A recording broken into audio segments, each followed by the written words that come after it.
Hello guys and welcome back. I just woke up and I thought I wanted to do some decluttering. So what I do when it comes to decluttering is that I think of an area where I'm like, okay, there's things in this area I'm not going to use in the future or that did not work out as planned. So things that aren't useful for me. So I'll show you that today. We're going down to the area down here. I have these whiteboards that did not work out as planned, simply because when you wrote on them, they would easily erase themselves just because of sunlight or if you by mistake touched it. And that did just not work out for me because irritating having to write everything up again when they got erased. So they did not work out for me. So what I do with things that did not work out for me, I either donate them or throw them out or try to sell them. But sadly, most of the times things do not sell, so I'll try to figure out what I do. But that's up to me, of course, but that's usually what I do. And what you can do with the things you declutter depends on what area of country you live in, so you have to find that out for yourself. And some things it's okay to throw them out because you cannot donate them or sell them. Some things, people just do not want. So that's how it is a lot of the time for me. So I try to sell something, but most of the time I'll not get it sold. So often the only things I can do is donate or throw out because things I have sadly do not sell most of the time. So 90% of the time I will not sell something. So I'm kind of getting into the groove of most things I do not even want to try to sell and use energy on that because most of the time they will not sell. So I'll not get anything out of using all that energy to take pictures and all that. So most of the time I throw it out or I donate it depending on what shape it is and depending on if it's something that I can donate or not.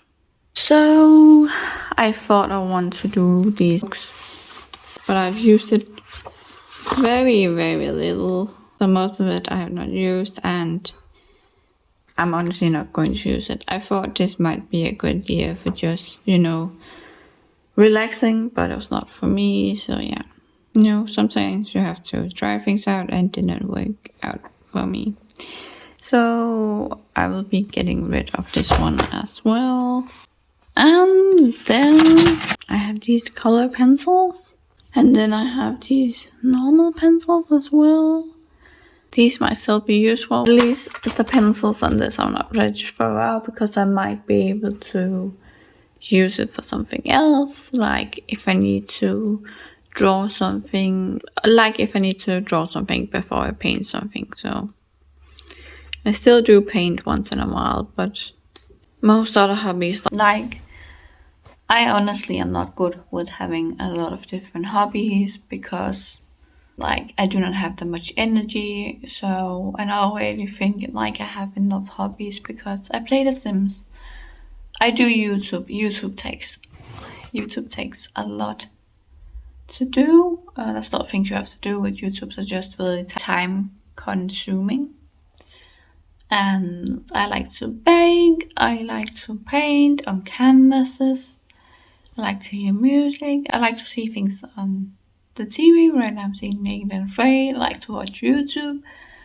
I have my pets. I have my plants. So I already have a lot of hobbies. And I just think the good idea would be not to have any more. Because I'm really not good for patience. And drawing this kind of things takes a lot of patience. And I would try it out a couple of times, but just did not work out for me. So therefore it would be decluttered along with the whiteboards. Did not work out for me either. So that is just what I'm going to be decluttering today. So just as you see, I'm not the kind of person who declutters the whole house just at once. I'm the person who thinks, okay, there might be something in here that I need to declutter. Because when it comes to things, most of the things I have, I can actually remember. But if you cannot remember what you have, like receipts or stuff like that, you can always tackle that area once you feel like it. So it kind of depends, but most of the time I can think of something where I'm like, okay, I'm not using that. It does not serve a purpose for me, so therefore I'll declutter this area. And sometimes I go through the paper area, something like that, and just declutter that because I can't remember what I have when it comes to stuff like where I have a lot, like the paper area. So this was just showing you a little bit more about how I declutter. So I hope this video was useful for you. Just me giving example while I actually declutter.